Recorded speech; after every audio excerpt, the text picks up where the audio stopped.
नमस्कार दोस्तों, मेरा चैनल कथा भक्ति सागर में आप लोग का स्वागत है। आज हम एक नास्तिक राजा की कथा सुनेंगे।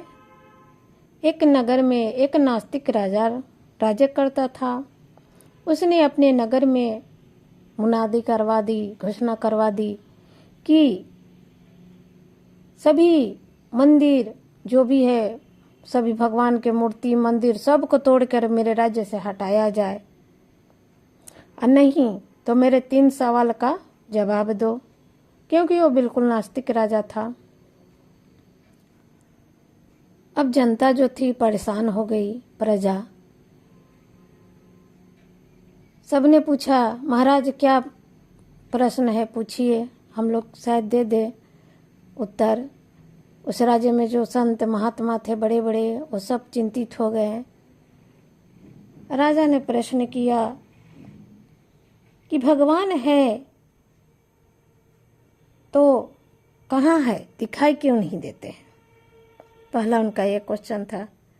दूसरा प्रश्न था, भगवान है तो किस ओर देख रहे हैं? और तीसरा क्वेश्चन था, भगवान क्या कर रहे हैं?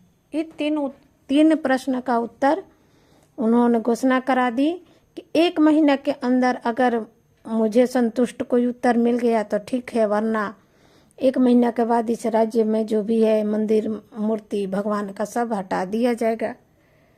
अब नगर के प्रजा परेशान थे, ऋषि संत महात्मा सब परेशान थे कि अब क्या होगा, बिना भगवान के हम लोग कैसे रहेंगे। सब ने अपना अपना उत्तर दिया कि हवा दिखाई नहीं देता है, उसी तरह भगवान नहीं दिखाई देते हैं। लेकिन राजा संतुष्ट नहीं हुआ। समय बीतता गया। 1 महीना होने को था। एक दिन लास्ट जब दिन था तो उस गांव में एक संत रहते थे।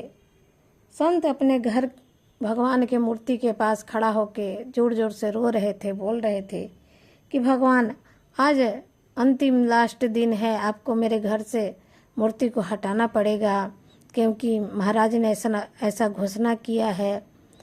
तो अब क्या करें, आप ही कुछ उत्तर बताइए, कुछ हल निकालिए। संत जब भगवान की मूर्ति के सामने खड़ा होकर बात कर रहे थे तो उनकी लड़की ने आके पूछा। लड़की जो थी बहुत बुद्धिमान थी, तेज थी। बोले कि पिताजी क्या बात है, आप भगवान से क्या बात कर रहे हैं? तो ऐसे ऐसे राजा ने प्रश्न पूछा है, इसका उत्तर चाहिए। लड़की ने कहा कि बस पिताजी, इतनी सी बात है, मैं आज ही जाके इन तीनों प्रश्न का उत्तर देकर आती हूँ। संत बोले कि ठीक है, बड़े ऋषि मुनि सब हार गए, तुम कैसे उत्तर दोगी? तो मैं दे दूंगी। संत ने कहा कि ठीक है, चलो राज दरबार में। गए अपना राज दरबार में। राज दरबार लगा हुआ था, सब संत महात्मा इकट्ठा हुए थे कि उस दिन इस प्रश्न का लास्ट फाइनल मतलब उत्तर देना था। लड़की ने कहा कि महाराज, मैं इन तीनों प्रश्न का उत्तर देना चाहती हूँ। राजा ने कहा कि बेटा, सब एक से एक ऋषि मुनि सब हार गए, इसका उत्तर नहीं दे, तुम कैसे उत्तर दोगी? तो महाराज, मैं उत्तर दे दूंगी। ठीक है, दो उत्तर। लड़की ने कहा, महाराज मुझे कुछ दूध की जरूरत है। महाराज ने कहा, क्या तुम दूध पी के उत्तर दोगी? तो नहीं महाराज, आप दूध मंगाइए। बड़े से पात्र में दूध आया। लड़की उस दूध के अंदर हाथ डाल के बहुत देर से हाथ को ऐसे ऐसे घुमा रही थी। सभी खामोशी देख रहे थे कि कैसे उत्तर दे रही है। तब राजा से बर्दाश्त नहीं हुआ। उसने कहा कि तुम क्या ढूंढ रही हो दूध के अंदर, इतने देर से क्या तुम हाथ लगा के मतलब ढूंढ रही हो, खोज रही हो? तो लड़की ने कहा कि महाराज, मैं इसमें माखन ढूंढ रही हूँ। तो माखन ऐसे थोड़े मिलता है, दूध में माखन ऐसे थोड़े नहीं मिलेगा। दूध को जमाएंगे, मथनी से मथेंगे तब ना उसमें माखन निकलेगा। तब लड़की ने तुरंत प्रश्न पूछ दिया महाराज से कि महाराज, आप ये बताइए, दूध में माखन होता है कि नहीं? महाराज ने कहा कि हाँ होता है। तो होता है तो दिखाई क्यों नहीं दे रहा है? महाराज ने कहा कि देखो, दिखाई कैसे देगा, दूध से माखन तक का एक प्रोसेस होता है। पहले दूध को जमाते हैं, फिर उसको महते हैं मथनी से, फिर उसमें माखन निकलता है। तब लड़की बोली कि महाराज, आप समझ लीजिए, भगवान है। जिस तरह से दूध में माखन दिखाई नहीं दे रहा है, उसी तरह भगवान भी दिखाई नहीं देते हैं।